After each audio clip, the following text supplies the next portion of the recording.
Nous restons dans le contexte de la fête pour nous plonger dans le monde de la beauté féminine. Il ne se compte plus ces femmes qui s'intéressent aux ongles artificiels ou encore aux tatouages. Lin Cho excelle dans ce domaine, oui.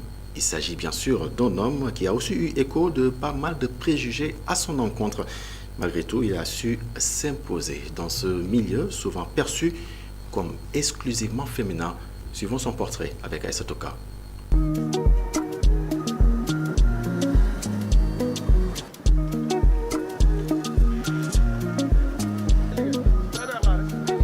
Concentrés sur leur travail, ces hommes se donnent pour objectif quotidien de sublimer la femme.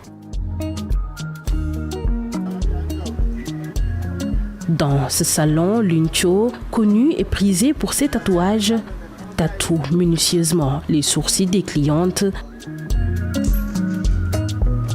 Mais ce n'est pas tout, il excelle aussi dans l'onglerie.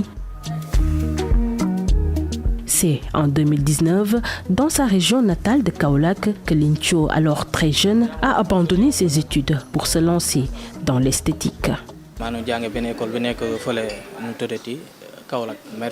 J'étudiais à Kaolack et j'ai arrêté en classe de première ou de seconde, je ne sais plus. Par la suite, j'ai commencé à fréquenter un endroit pour faire des tatouages. J'ai appris petit à petit les techniques de pose d'ongles. Commencé fa nek di pose tank affaire yoy non ci Alpha Waaw di pose tank mo jige mo commencé di pose ay ongles yoy événement bi su ñëwé may japp ci liggéey bi.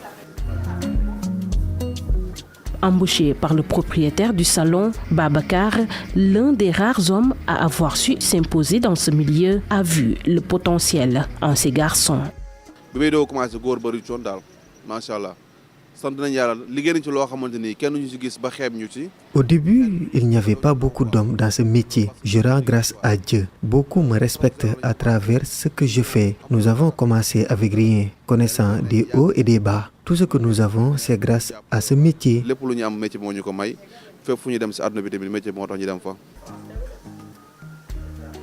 Cependant, ce métier a valu à Lin Cho des remontrances de ses parents qui pensaient que ce n'était pas un métier stable ni respectable.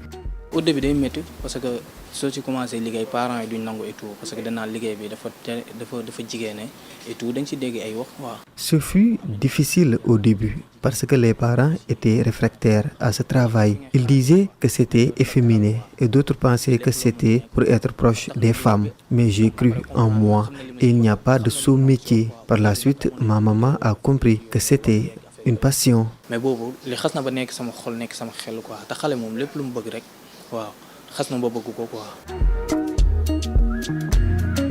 Pourtant, son patron, Babacar, à ses débuts faisait du porte-à-porte. Rien ne prédisait qu'un jour, il aurait son propre salon et embaucherait des jeunes.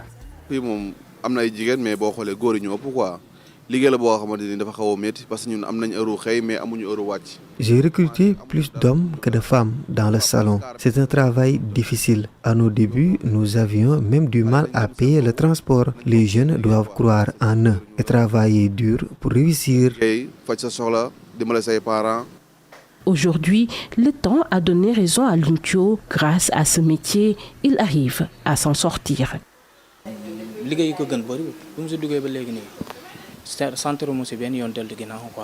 Il n'y a pas de meilleur travail. Chaque année, je vois l'évolution. J'arrive à subvenir à mes besoins et à aider mes parents.